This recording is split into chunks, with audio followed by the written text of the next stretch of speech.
کہ زبان کو روکنا، گالی گلوچ، غیبت اور چگلی سے پرہیز کرنا. اسی تعلق سے یہاں بات آ رہی کہ صحیح حدیث پاک ہے، صحیح بخاری میں سہل بن سعد رضی اللہ تعالیٰ عنہ سے مروی ہے کہ رسول صلی اللہ علیہ وسلم نے فرمایا کہ جو شخص میرے لیے اس چیز کا ضامن ہو جائے، یعنی جو شخص اس چیز کا گارنٹر ہو جائے کہ ہم گارنٹی لیتے ہیں یا رسول اللہ، ہم ضمانت لیتے ہیں کہ ہم اس چیز کی حفاظت کریں گے، تو اللہ کے رسول صلی اللہ علیہ وسلم نے اس کو گارنٹی دیا، اس کو ضمانت دیا کہ ہم تمہاری ضمانت لیتے ہیں کہ ہم تم کو کہاں جنت میں داخل فرمائیں گے یا شفاعت کریں گے. آگے اسی تعلق سے ہے کہ اللہ کے رسول صلی اللہ علیہ وسلم فرمایا جو شخص میرے لیے اس چیز کا ضامن ہو جائے جو اس کی زبانوں کے درمیان میں ہے. تو زبان کے درمیان کیا ہے؟ زبان ہی ہے.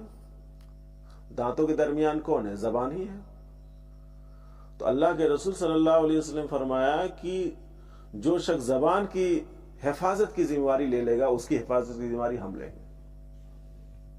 لہذا زبان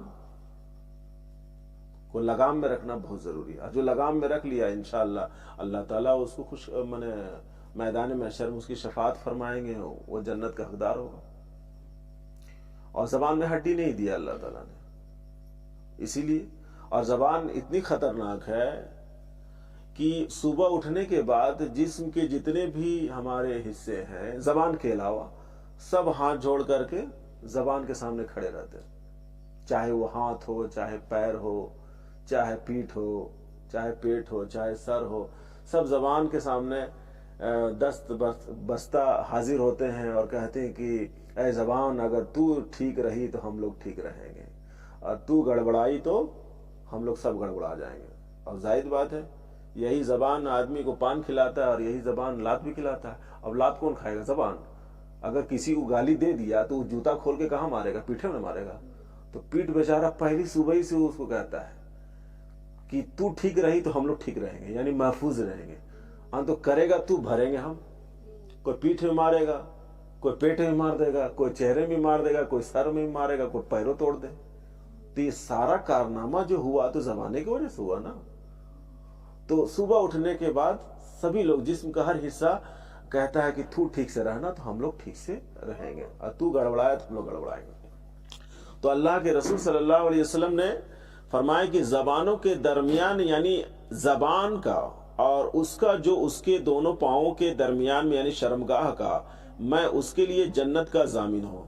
یعنی زبان اور شرمگاہ کو ممنوعات سے بچانے پر جنت کا وعدہ. اللہ تبارک و تعالیٰ، اللہ کے رسول صلی اللہ علیہ وسلم فرمایا کہ جو ان دو چیز کی حفاظت فرمائے گا اللہ تعالیٰ، اللہ کے رسول صلی اللہ علیہ وسلم فرمایا کہ ہم اس کی ضمانت لیتے ہیں. تو لہٰذا زبان کو لگام میں رکھنے کی ایسی لوگ تاکید کرتے ہیں، اور تاکید اس لیے کرتے ہیں کہ بھائی اگر تو ٹھیک رہا تو سب کچھ ٹھیک رہے گا، تو گڑبڑا ہے تو سب گڑبڑ.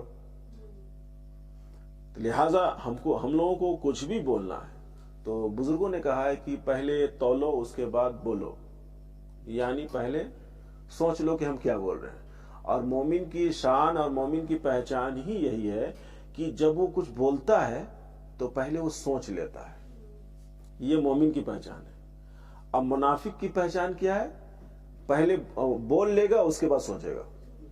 یہ منافق کی پہچان ہے. اب ہم کو طے کرنا ہے کہ ہم سے منافقانہ نشانی ظاہر ہونا چاہیے یا مومنانہ نشانی ظاہر ہونا چاہیے. تو اور یہ بہت سے لوگ بعد میں پچھتاتے ہیں، ہم کو ایسا نہیں بولنا چاہیے تھا، ایسا بول دیے وہاں، ایسا نہیں، تھوڑا ہم کو سوچ لینا چاہیے. تو ظاہر بات ہے کہ یہ خصلت جس نے اپنایا وہ بعد میں کف افسوس ملتا رہ گیا، وہ افسوس ہی کرتا رہ جاتا ہے کہ اگر ایسا ہوتا، اگر ایسا نہیں بولے ہوتے تو ایسا نہیں ہوتا. ہم کو پہلے سوچ لینا چاہیے. تو مومن کی شان کیا ہے کہ پہلے وہ سوچ لیتا ہے اس کے بعد بولتا ہے. اور دوسری حدیث میں بھی بات آئی ہے کہ ترمذی ابن ماجہ نے ابو ہریرہ رضی اللہ تعالیٰ سے روایت کی کہ رسول صلی اللہ علیہ وسلم فرمایا کہ جو چیز انسان کو سب سے زیادہ جنت میں داخل کرنے والی ہے وہ تقوی اور حسن خلق ہے، یعنی پرہیزگاری.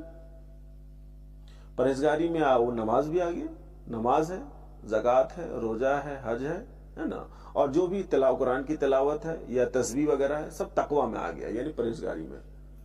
یہ تو ہوا اللہ کے لیے. مگر حسن خلق وہ لوگوں کے ساتھ ہے کہ اچھا برتاؤ کرتا ہے، یعنی اللہ کے لیے بھی اچھا کام کر رہا ہے اور لوگوں سے وہ اچھا برتاؤ کرتا ہے. کسی سے ملتا ہے تو خندہ پیشانی ہو کے ملتا ہے، مسکرا کے سلام کرتا ہے اور مجاز و خیریت پوچھتا ہے، اور گھر گئے تو بڑی عزت و احترام کے ساتھ پہلے بیٹھنے کو بولتا ہے، اس کے بعد پانی وغیرہ پوچھتا ہے. تو یہ سب اخلاق میں آ جائے گا، یعنی اخلاق میں. اور یہ دو چیز ہے جس کے پاس ہے کہ تقوی بھی ہو اور پرہیزگاری بھی، یعنی حسن خلق ہے. اور جو چیز انسان کو سب سے زیادہ جہنم میں لے جانے والی چیز ہے وہ منہ ہے، شرمگاہ. لہذا منہ کو لگام میں رکھنا ہے. تو پہلی چیز ادھر جو بتائی گئی کہ جو جنت میں لے جانے والی چیز ہے وہ تقوی اور اچھا برتاؤ ہے. تو لہذا کوشش یہ کرنا چاہیے کہ ہم جہاں نماز پڑھ رہے ہیں وہ ہم اپنے بول چال پہ بھی غور کریں کہ ہم لوگوں کے ساتھ کیسا برتاؤ کرتے ہیں. اگر اچھا برتاؤ کرتے ہیں تو یہ ساری چیزیں ہم لوگ کہاں لے جا رہی، کس کے قریب کر رہی ہے؟ جنت کے قریب کر رہی ہے. اور تیسری حدیث میں ابن احمد اور ترمذی اور دارمی اور بہقی نے عبداللہ بن عمر رضی اللہ تعالی عنہ سے روایت کی کہ رسول صلی اللہ علیہ وسلم نے فرمایا کہ جو چپ رہا اسے نجات ہے. ظاہر بات ہے، دو لوگ، ایک شخص بڑی جاہو جلال اور غصے میں آیا ایک دم اور بہت کچھ برا بھلا کہہ کے چلا جا رہا ہے، تو دوسرا شخص بھی اگر لگ جائے تو لڑائی رکے گی؟ لڑائی تو بڑھتی چلی جائے گی. اب وہ چپ چاپ ہو گیا، وہ اس نیت سے چپ چاپ رہا کہ جھگڑا ختم ہو جائے، تو اس میں نجات ملی نا اس کو. کس چیز سے نجات؟ جھگڑے سے نجات مل گئی. جو اس حدیث پر عمل کیا، اللہ کے رسول نے فرمایا من سکت نجا، جو چپ رہا وہ نجات پایا. جو چپ رہا وہ نجات. اگر اس کے ساتھ لگ جائے تو بات بڑھے گی، ہو سکتا ہے خون خرابت پہ آ جائے، دست گریبان ہو جائے، نوک جھوک میں بھی آ جائے، پٹکا پٹکی میں بھی آ جائے. تو جو چپ چاپ رہا، مگر تھوڑا سا ہوتا کیا ہے کہ کچھ لوگ بڑھاوا دیتے ہیں، ارے آپ چپ چاپ ہیں، آپ کے منہ میں زبان نہیں ہے، آپ کچھ بولے نہیں، وہ بول کے کیسا برا بھلا چلا گیا. تو کچھ لوگ بڑھاوا دیتے ہیں. تو ایسے لوگ کو آپ کو محسوس کرنا ہے کہ ایسے لوگ ہوتے کون. ایسے لوگ منافق ہوتے ہیں، اور ایسے لوگ ہیں نا بجھانے والے نہیں ہیں بلکہ آگ لگانے والے میں سے ہوتے ہیں. اور ایسے لوگ کون ہوتے ہیں؟ تماشا ختم کرنے والے نہیں ہوتے، تماشا دیکھنے والے ہوتے ہیں. لہذا آپ کا تماشا بنے تو نہ بنے تو اس میں کیا ہے، ہم لوگوں کو کس چیز کو اختیار کرنا ہوگا؟ جو چپ رہا وہ نجات پایا. اور نجات بہت طرح سے، مانے کسی سے بحث ہی کر لیجیے تو آپ کا بی پی ہائی ہو جائے گا، آپ کا شوگر بھی بڑھ سکتا ہے، ہو سکتا ہے کہ آپ ہاسپٹلائز ہو جائیں، اور یا ہو سکتا ہے کہ مار پیٹ کی نوبت آئے، خون خراب ہوتی. تو نقصان ہی ہے نا، تو نجات نہیں نا، بربادی ہے. اور چپ رہا تو بی پی بھی ٹھیک ہے، شوگر بھی ٹھیک ہے. اور بی پی اور شوگر کس کا بڑھا؟ اس کا جو تم تڑا کرنے آیا تھا، وہ بھی بیمار تھا. اب اس کا شوگر ہی بڑھ گیا، بی پی بڑھ گیا، پوری بیماری لے کے چلا گیا. ادھر جو چپ رہا وہ ثواب بھی پا گیا، نجات بھی پا گیا. اور اگلا جو آیا بیماری بھی بڑھا کے چلا گیا، اللہ تعالیٰ نے اس کو اور عذاب میں مبتلا کر دیا، پتہ چلا کہ وہ ہاسپٹل میں ہے اور بدنام بھی ہو گیا. تو لہذا خاموشی میں بھلائی ہے. اور آگے ہے حدیث پاک ہے کہ حدیث نمبر 5 میں امام محمد بن ترمذی عقبہ بن عامر رضی اللہ تعالیٰ سے روایت کی کہ کہتے ہیں کہ میں حضور صلی اللہ علیہ وسلم کی خدمت میں حاضر ہوا اور عرض کی نجات کیا ہے. ایک شخص اللہ کے رسول صلی اللہ علیہ وسلم کی بارگاہ میں حاضر ہوئے اور انہوں نے کیا عرض کیا کہ نجات ہے کیا، ایک سوال کیا. ارشاد فرمائے کہ اپنی زبان پر قابو رکھو. اللہ کے رسول صلی اللہ علیہ وسلم نے نجات کا ڈیفینیشن پریبھاشا کیا کی ہے؟ اپنی زبان پر قابو رکھو اور تمہارا گھر تمہارے لیے گنجائش رکھے، یعنی بیکار ادھر ادھر نہ جاؤ، یعنی اپنی خطا پر گریہ کرو، یعنی ادھر ادھر تاکا جھانکی نہ کرو. ظاہر بات ہے اپنی زبان پر بھی قابو رکھنا یہ نجات ہے. اور ادھر ادھر بہت سے لوگ کو ہوتا ہے کام کہ فلانوا ایسا کیا، یا وہ فلانا یہ گناہ کر رہا ہے، وہ چگلی کر رہا ہے، وہ غیبت کر رہا ہے، پھر ادھر گیا تو ادھر وہ جوا کھیل رہا ہے، ادھر وہ شراب پی رہا ہے. یعنی ادھر ادھر نہ تاکہ جھانکی کریں، اور جو نہیں کرنے والا ہے تاکہ جھانکی وہ سمجھیے نجات اس کے لیے، اور جو تاکہ جھانکی کرتا ہے پوری زندگی وہ دوسرے کو دیکھتے رہ جاتا ہے، کبھی بھی اس کو فرصت نہیں ملی اپنے آپ کو دیکھنے کی۔ اور جو آدمی اپنے آپ کو نہیں دیکھ سکا وہ جنت دیکھ سکے گا؟ سوچنے والی بات ہے۔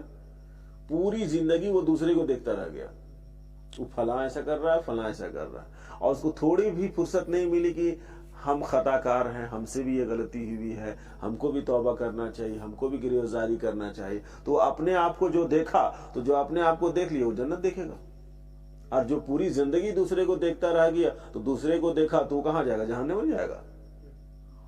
اور اللہ تعالیٰ نے فرمایا ہے، قرآن میں موجود ہے، اللہ تعالیٰ کو پانے کے بہت سارے راستے ہیں، بہت سارے ہیں، یعنی پوری زندگی جتنا آپ سانس لیں گے نا اتنے راستہ، اس سے زیادہ کہیں راستہ ہے اللہ کو پانے کا، مگر ایک راستہ اللہ تعالیٰ اللہ کو پانے کا روٹ کیا ہے، انسان ہے۔ اللہ تعالیٰ نے قرآن شریف فرمایا کہ فی انفسکم افلا تبصرون، فی انفسکم افلا تبصرون، تم خود میں تم میں ہوں، افلا تبصرون، تو کیا تمہیں نہیں دکھتا ہے کیا؟ اللہ تعالیٰ فرماتا خود تم میں ہوں، کیا تمہیں کیا نہیں دکھتا ہے؟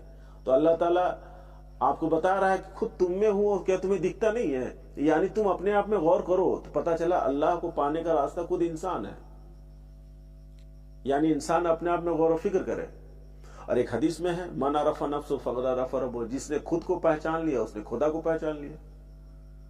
مگر افسوس کی بات ہے کہ ہم دوسرے کو پہچاننے میں لگے رہتے ہیں، خود کو پہچان ہی نہیں پاتے ہیں، اور جو خود کو نہیں پہچان پائے وہ خدا کو کیا پہچان پائے گا؟ لہٰذا ضرورت اس بات کی ہے کہ یہ پوری چیز جو بتا رہے ہیں کہ اپنی زبان پر قابو رکھیں، تو یہ کیا ہے؟ اپنے آپ کو نا کنٹرول رکھنا ہے۔ تو اللہ کے رسول کیا فرمایا؟ خود کو تم قابو میں رکھو، پھر آگے ادھر ادھر مت جاؤ، ادھر ادھر تاکہ جھانکی نہ کرو کہ فلاں کیا کر رہا ہے، فلاں کیا کر رہا ہے۔ ایک تھے حضرت حسن بصری رضی اللہ تعالیٰ عنہ، ایک با کرامت اور با تقوی بزرگ گزرے حضرت حسن بصری رضی اللہ تعالیٰ۔ ان کا بڑا شور تھا، علم کا بھی، تقوی کا بھی، کرامت کا بھی، بزرگی کا بھی۔ تو ظاہر بات ہے ان سے ملنے والے بھی بڑے لوگ تھے اور ان سے جلنے والے بھی بہت سے لوگ تھے۔ تو ایک جلن خور آ گیا ان کی بارگاہ میں اور ان کی محفل میں بیٹھا ہوا تھا، اور اچانک اٹھ کے کہا کہ اے حسن بصری، سنتے ہیں کہ آپ بہت بڑے عالم ہیں، یعنی بہت زیادہ جانکار ہیں۔ تو انہوں نے کہا ہاں میں بہت بڑا عالم ہوں۔ تو وہ شخص لگا کہ یہ غرور اور گھمنڈ میں بول رہے ہیں۔ پھر اس شخص کو وہ تو جلن میں آیا تھا، حسد میں آیا تھا، کہتے کہ آپ بہت بڑے جاہل ہیں۔ تو حضرت حسن بصری رضی اللہ تعالیٰ فرماتے ہیں کہ ہاں میں بہت بڑا جاہل ہوں۔ اب وہ آدمی پریشان ہو گئی کہ ایک طرف کہتے ہیں بہت بڑے عالم ہیں اور ایک طرف کہتے ہیں ہم نے کہا بہت بڑا جاہل، تو اس کو بھی ایکسپٹ کر لیا بہت بڑا جاہل ہے۔ تو وہ پریشان ہو کے کہا کہ اے حسن بصری رضی اللہ تعالیٰ عنہ کی آخر وجہ کہ آپ ایک ہیں اور دو چیز کیسے ہو سکتے ہیں؟ چاہے تو عالم ہی ہو سکتے ہیں، چاہے جاہل ہو سکتے ہیں، آخر کیا وجہ ہے بتا دیجیے۔ تو انہوں نے کہا کہ دیکھو میں جاہل اس اعتبار سے ہوں، بہت بڑا جاہل ہوں کہ مجھ کو اور لوگوں کی خبر نہیں کہ کون کیا کرتا ہے، فلاں کیا کرتا ہے، فلاں کیا کرتا ہے، فلاں کیا کر رہا ہے، ہم کو کچھ خبر ہی نہیں، ہم ناواقف ہیں، اس لحاظ سے ہم بہت بڑے جاہل ہیں۔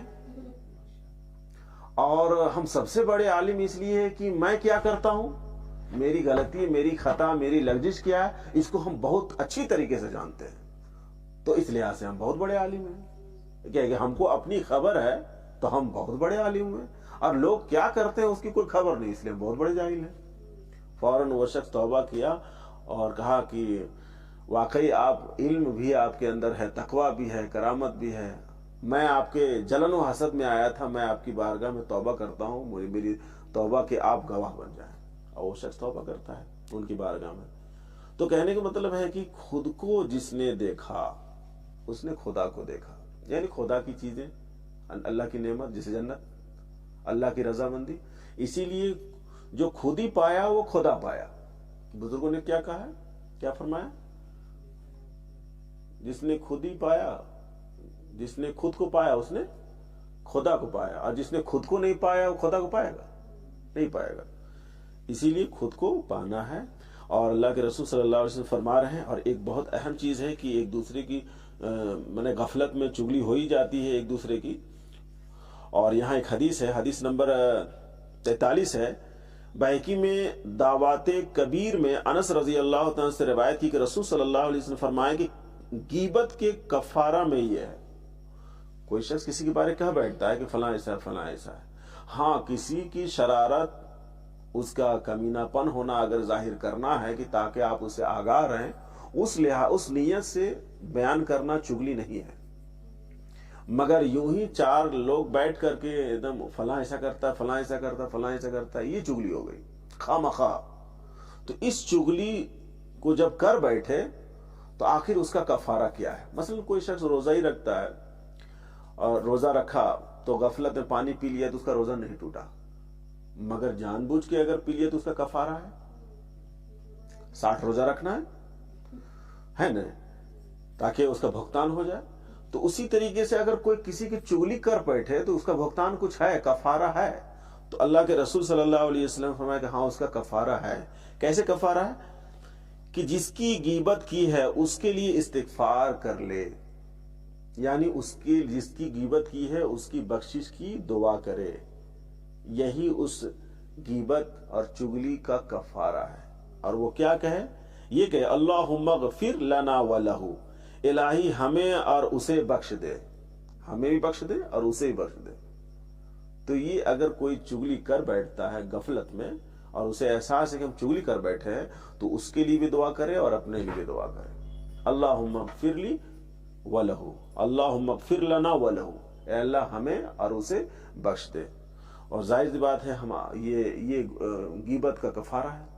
لہذا اللہ تعالی ہم لوگوں کو چگلی اور غیبت سے محفوظ رکھے، کیونکہ قبر کا عذاب غیبت کی وجہ سے ہے. اور اگر غیبت کر بیٹھے کہ ہم کو احساس ہے کہ ہم فلاں فلاں کی کر بیٹھے ہیں، تو یہی دعا پڑھے اللہم اغفر لنا ولہ، اے اللہ ہمیں اور اسے بخش دے.